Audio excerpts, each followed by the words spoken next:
एक दिन भगवान शंकर ध्यान से उठे तो पार्वती जी ने पूछा, प्रभु आज बहुत मुस्कुरा रहे थे ध्यान में। तो कहा आज भगवान का एक नया अवतार हुआ है समुद्र मंथन के समय, मोहिनी अवतार।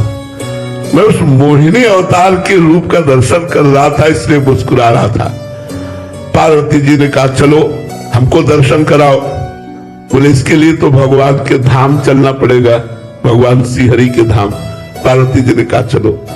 भगवत पार्षद नंदिकेश्वर आदि के साथ भगवान देवाधिदेव महादेव पार्वती के साथ भगवान के क्षीर समुद्र में पहुंचे। क्षीर समुद्र में सैया पर विराजमान भगवान श्री हरि उठ करके महादेव जी का स्वागत किया, आसन पर विराजमान किया।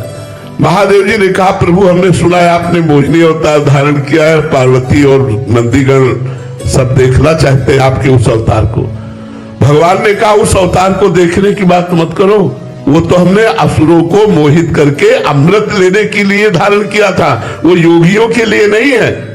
भगवान शिव ने हट किया, इतने में भगवान श्री हरि अंतर ध्यान।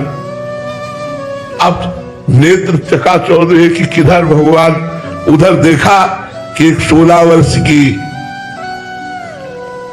ऐसा स्वरूप भगवान का मोहिनी रूप, ये बंदे बोधवय नित्यम गुरु शंकर रूपिण भागवत में लिखा, पढ़ के देख लिया। भगवान शिव खड़े हो गए और भगवान हरिले जी मुस्कुरा कर कटाक्ष मारा तो दौड़ पड़े। आगे आगे मोहिनी भगवान, पीछे पीछे देवाधिदेव महादेव। बस थोड़ा अंतराय करके भगवान भागने लगे।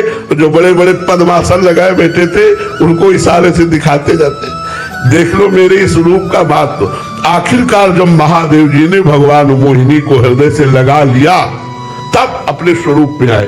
तब भगवान हरि ने कहा कि देवाधिदेव ये केवल आप ही ऐसे हो कि मेरे इस रूप से मोहित होकर के अपने स्वरूप में स्थित हो गए। दूसरा इस त्रिभुवन में कोई नहीं है जो अपने स्वरूप में स्थित हो जाए। तो भगवान की माया अगर अपना रूप धारण कर ले तो देवाधिदेव महादेव को विचलित कर दे और उनकी तो बात जाने दो। इसलिए हरिशरणम हरिशरणम हरिशरणम।